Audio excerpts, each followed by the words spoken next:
کہ 27 مارچ کے اسلام آباد کے جلسے میں ہم ایک ایسی چیز دکھائیں گے جس کے بعد اس وقت کی جو اپوزیشن یعنی پی ڈی ایم تھی ان کی سیاست ختم ہو جائے گی۔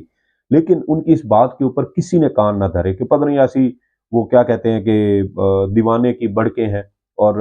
عمران خان اور اس کی حکومت کے خلاف چونکہ تحریک عدم اعتماد آ رہی ہے تو اسی وجہ سے یہ اس طرح کی ہوائیاں چھوڑ رہے ہیں کہ ہمارے پاس کوئی ایسی چیز ہے جس سے ہم پی ڈی ایم کی پوری سیاست کو ختم کر سکتے ہیں۔ لیکن پھر 27 مارچ ہوا، 27 مارچ کو عمران خان نے وہ سائفر لہرایا اور ایک دبے لفظوں میں مکمل کہانی انہوں نے نہیں بتائی، مکمل کہانی تو ہمیں بتائی انٹرسیپٹ نے جب انہوں نے سائفر کا پورا متن اپنی ویب سائٹ کے اوپر جو ہے وہ جاری کر دیا۔ اچھا، اب یہی وہ ساری چیزیں تھیں کہ بیرسٹر سلمان صفدر نے یہ کہا کہ ایک طرف کہتے ہیں کہ عمران خان نے سائفر کو پبلک کیا، اس کو سیاسی مقاصد کے لیے استعمال کیا اور اس کو ٹویسٹ کیا جس سے ملک کو نقصان پہنچا، لیکن دوسری جانب یہ بھی کہتے ہیں کہ سائفر نہ ہم نے دیکھا، نہ وہ عدالت میں پیش ہوا، نہ وہ دستاویز جس کی بنیاد پر پورا کیس کھڑا کیا گیا اور اس دستاویز کی بنیاد پر شاہ محمود قریشی اور عمران خان کو 10 سال قید کی سزا سنائی گئی، وہ نہ کیس کا حصہ تھا، نہ تفتیشی نے دیکھا، نہ جو ٹرائل کورٹ کے جج صاحب تھے نہ انہوں نے دیکھا نہ پڑھا، اور اس کے باوجود عمران خان اور شاہ محمود قریشی کو 10 سال قید کی سزا سنا دی گئی۔ تو انہوں نے کہا کہ یہ تو دونوں چیزیں کنٹراڈکٹ ہو رہی ہیں کہ ایک طرف سائفر کا جو ہے وہ ہمیں پتہ ہی نہیں ہے کہ اس کے اندر کیا ہے، اور دوسری طرف کہتے ہیں کہ اس کو پبلک کر دیا گیا۔ پھر اسلام آباد ہائی کورٹ نے پوچھا ایف آئی اے کے وکیل سے کہ بھئی وہ کیا چیز تھی، کیا کمیونیکیشن تھی جو کی گئی اور اس کو جو ہے اس کے منظر عام پر آنے سے یا اس کو پبلک کرنے سے کسی قسم کا کوئی نقصان ہو سکتا ہے؟ کیا اس سائفر کے اندر کوئی ایسی بات لکھی ہوئی تھی کہ بھارت جو ہے وہ کس طریقے سے پاکستان کو نقصان پہنچا سکتا ہے، جس پر بیرسٹر سلمان صفدر نے کہا کہ ہمیں ایسی کوئی بات معلوم نہیں ہے کہ اس سائفر کے اندر کیا تھا۔ انہوں نے کہا کہ میں نے خود بھی نہیں دیکھا، نہ ایف آئی اے کے جو وکیل تھے انہوں نے دیکھا۔ پھر عدالت نے پوچھا کہ کیا جو ٹرائل کورٹ کے جج تھے ابو الحسنات صاحب، کیا انہوں نے اس سائفر کو دیکھا؟ انہوں نے کہا انہوں نے بھی نہیں دیکھا، کیس کی پوری کارروائی کے دوران یہ کبھی عدالت میں پیش ہی نہیں ہوا، کبھی چلان کا حصہ ہی نہیں بنایا گیا۔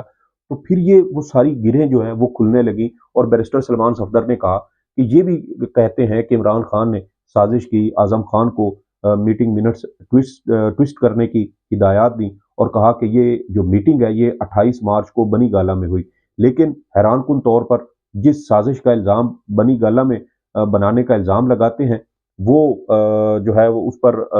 جو سارا ایک تقریر تھی یا اس پر جو عملی جامہ تھا وہ 27 مارچ کو جو ہے اس پر عمل کیا گیا۔ یعنی یہ کیسے ہو سکتا ہے کہ ایک سازش جس پر عمل پہلے ہو جاتا ہے اور اس کی تیاری جو ہے وہ بعد میں کی جاتی ہے؟ تو یہی وہ جھول تھے، وہ سکم تھے جس کی ہم اس سے پہلے بھی متعدد اپنی ویڈیوز میں نشاندہی کرتے رہے کہ ٹرائل کورٹ میں عمران خان کو ہر صورت سزا ہونی ہے، یہ لکھی پڑی باتیں تھیں۔ جس طریقے سے عمران خان کا ٹرائل چلایا گیا، جس طریقے سے اس کا حق دفاع ختم کیا گیا، جس طریقے سے اس کے شفاف ٹرائل کے جو اصول تقاضے اور اس کا حق تھا وہ ختم کیے گئے،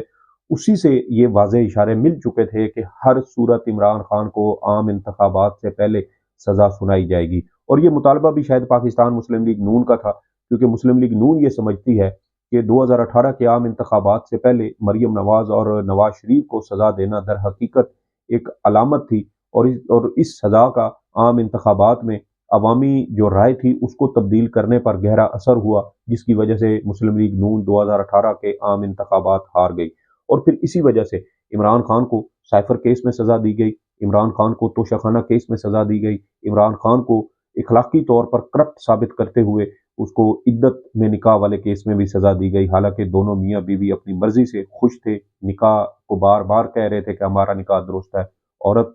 تسلیم کر رہی تھی، لیکن عمران خان کی بیوی کے جو حیض کے ایام ہیں وہ بھی عدالت میں ڈسکس کیے گئے، اس کو بھی پورے ملک کے میڈیا کے اوپر اچھالا گیا۔ تو یہ غلیظ قسم کے جو کیسز ہیں یہ عمران خان کے خلاف بنائے گئے، اور اس کا مقصد صرف یہی تھا کہ عام انتخابات سے پہلے پہلے عمران خان کو سزائیں ہوں، عمران خان کے خلاف جو عوامی ہمدردی ہے وہ ختم ہو، اور کہا جائے کہ دیکھیں جی ہم نے عمران خان کے اوپر کانٹا لگا دیا ہے، اب عمران خان پاکستان کی سیاست میں واپس نہیں آ سکتا۔ لیکن ان تمام حربوں کے باوجود عمران خان نے 8 فروری 2024 کو وہ کر دکھایا جس کا آج تک پاکستان کی سیاسی تاریخ میں جس کی کوئی مثال نہیں ملتی۔ اور اب یہ سائفر کیس جیسے جیسے عدالت میں آگے چل رہا ہے اس کی گرہیں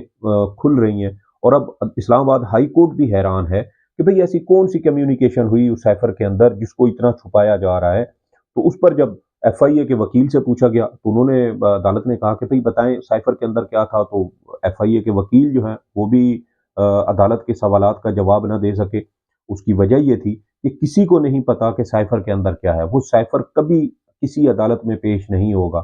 ہاں، جب پی ٹی آئی کی دوبارہ حکومت آئی تو عمران خان اس سائفر کو دوبارہ پبلک کر سکتے ہیں، کابینہ سے منظوری لے کے اس کو پبلک کریں اور پھر اس کے اوپر کوئی جوڈیشل کمیشن بھی بنا سکتے ہیں۔ یہ ان کی حکومت کا اختیار ہوگا، لیکن بات اصل یہ ہے کہ اسلام آباد ہائی کورٹ میں ہونے والی اس سماعت میں ایف آئی اے کے جو وکیل تھے وہ مکمل طور پر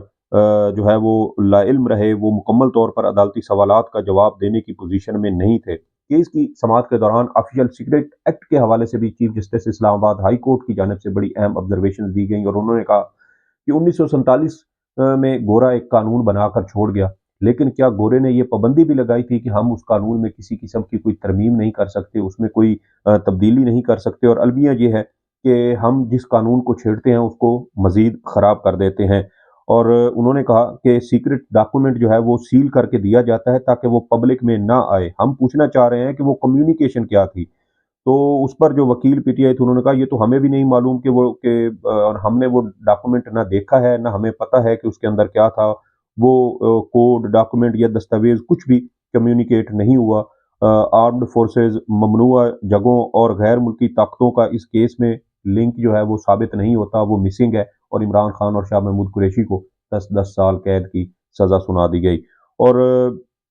جسٹس میاں گل حسن اورنگزیب نے کہا کہ واشنگٹن میں ایک بندہ بیٹھا تھا، اس نے ایک چیز بھیجی، وہ کیا تھی؟ اس شخص نے بتایا تو ہوگا نا کہ اس چیز کے بھارت کے ہاتھ لگ گئی تو اس کے کیا نقصانات ہوں گے، سیکیورٹی سسٹم کیسے متاثر ہوگا۔ تو اس پر بھی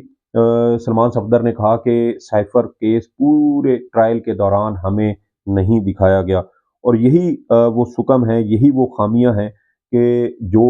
اب آہستہ آہستہ اس کیس کی سماعت کے دوران کھل کر سامنے آ رہی ہیں، اور اسلام آباد ہائی کورٹ بھی اب ان تمام جو ٹرائل تھا اس کے اوپر انگلیاں اٹھا رہی ہے، سوالات اٹھا رہی ہے، اور ان سوالات کا جواب ایف آئی اے کے پاس نہیں ہے، حکومت کے پاس نہیں ہے، کیسز بنانے والوں کے پاس نہیں ہے، کیونکہ یہ سارے کیس ہی بددیانتی، بدنیتی کی بنیاد پر قائم کیے گئے، عمران خان کو جھکانے، توڑنے، مروڑنے کے لیے استعمال کیے گئے، اور اب ان کیسز کا کوئی سر پیر نہیں ہے، اور اب آہستہ آہستہ یہ مقدمات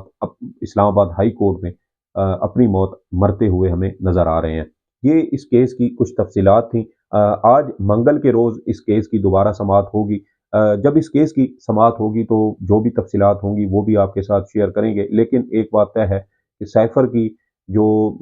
سماعت ہے پیر کے روز کی آج کی، وہ اس نے آج یہ تعین کر دیا ہے کہ اب اس کیس کا فیصلہ کیا آئے گا۔ اس ویڈیو کے بارے میں آپ کی جو بھی آراء ہوں، فیڈ بیک ضرور دیجیے گا۔ سعید بلوچ کو اجازت دیں۔ اللہ حافظ۔